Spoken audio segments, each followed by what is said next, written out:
Baik, Mesyuarat Jawatan Kuasa Khas Pengurusan Pandemik COVID-19 pada Rabu bersetuju untuk membenarkan peralihan ke fasa 2 bagi kawasan Lembah Kelang iaitu Selangor, wilayah Persekutuan Kuala Lumpur dan Putrajaya berkuat kuasa 10 September ini.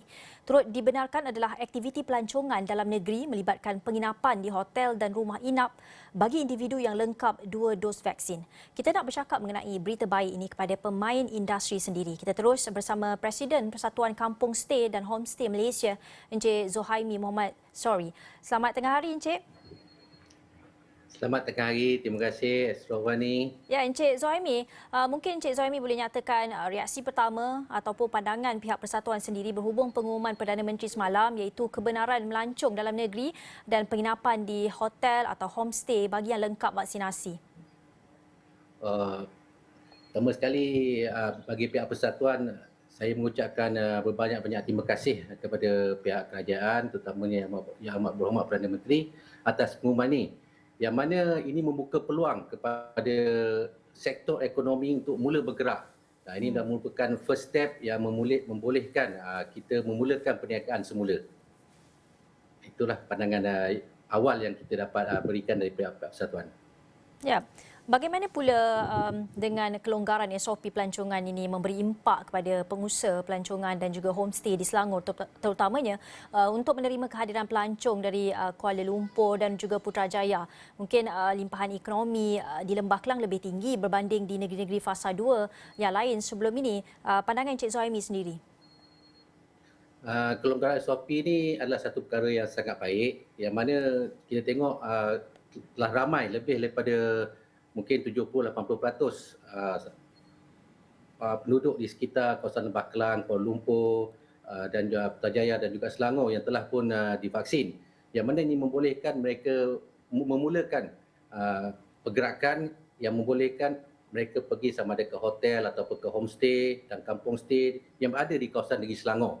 Yang mana ini juga merupakan satu sumber pendapatan yang boleh dimulakan semula oleh bukan sahaja oleh pemain atau penggiat homestay dan juga kampung stay di negeri Selangor, tetapi industri-industri hiliran yang lain seperti peternakan, pertanian dan banyak lagi yang akan mendapat manfaat daripada kelonggaran SOP yang diberikan ini.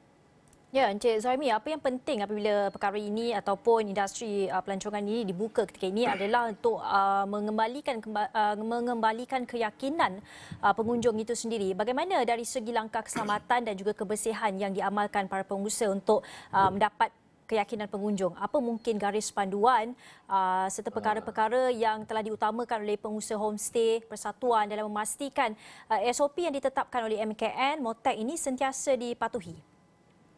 Terima kasih. Sebenarnya apa yang Cik Gigi cakapkan tadi, sebenarnya kita dah memulakan daripada PKP 1 dulu lagi.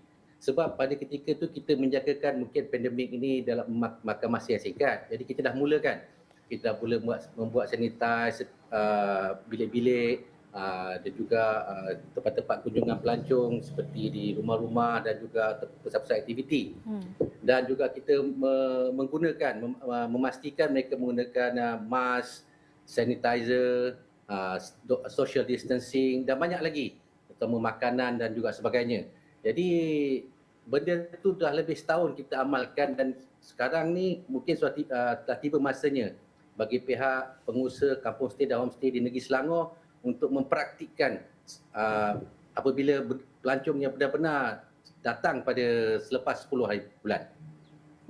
Baik, Encik Zohaimi, apa yang penting sekali apabila perkara ini dilakukan adalah kerjasama daripada pengusaha itu sendiri untuk memastikan mereka yang hadir itu benar-benar telah pun mendapat vaksinasi lengkap dan bagaimana penguatkuasaan ini ataupun bagaimana memperkasakan pengusaha-pengusaha ini dalam memeriksa atau memastikan bahawa pengunjung ini mematuhi apa yang telah ditetapkan oleh MKN dan keduanya bagaimana juga untuk mungkin cadangan-cadangan daripada pihak pengusaha sendiri, adakah ada terfikir untuk melakukan ujian tes kendiri berkala kepada pengunjung-pengunjung bagi nak memastikan mereka yang datang ini tidak dijangkiti COVID-19 itu?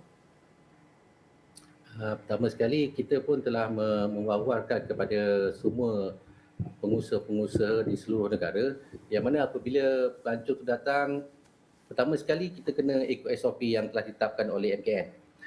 Mesti nak kena tengok dia punya adakah dia telah cukup vaksinasi yang telah diberikan dah cukup yang datang tersebut. Sekiranya keluarga ada anak-anak kecil kena pastikanlah kalau anak-anak tu di bawah umur 17 tu mesti berada bersama dengan keluarga dan mengamalkan SOP yang ketat. Selain daripada itu, kita akan mengamalkan juga SOP-SOP yang sedia ada seperti memeriksa suhu dan juga MySejahtera dan lain-lain. Untuk soalan kedua tu, memang itu adalah satu perkara yang kita juga beritahu kepada semua pengusaha sekiranya ada pelancong ni yang kita rasakan dia demam atau ada simptom-simptom batuk ke sesama ke, kita kena sediakan test kit yang berada di pasaran sekarang. Kena pastikan bahawa orang yang datang tersebut adalah bebas daripada COVID. Sekiranya dia tidak ada, kita kena ada siapkan satu bilik kuarantin sementara untuk sampai dia dah bertenang dan okey, baru lagi kita boleh memulakan aktiviti atau masuk ke bilik masing-masing.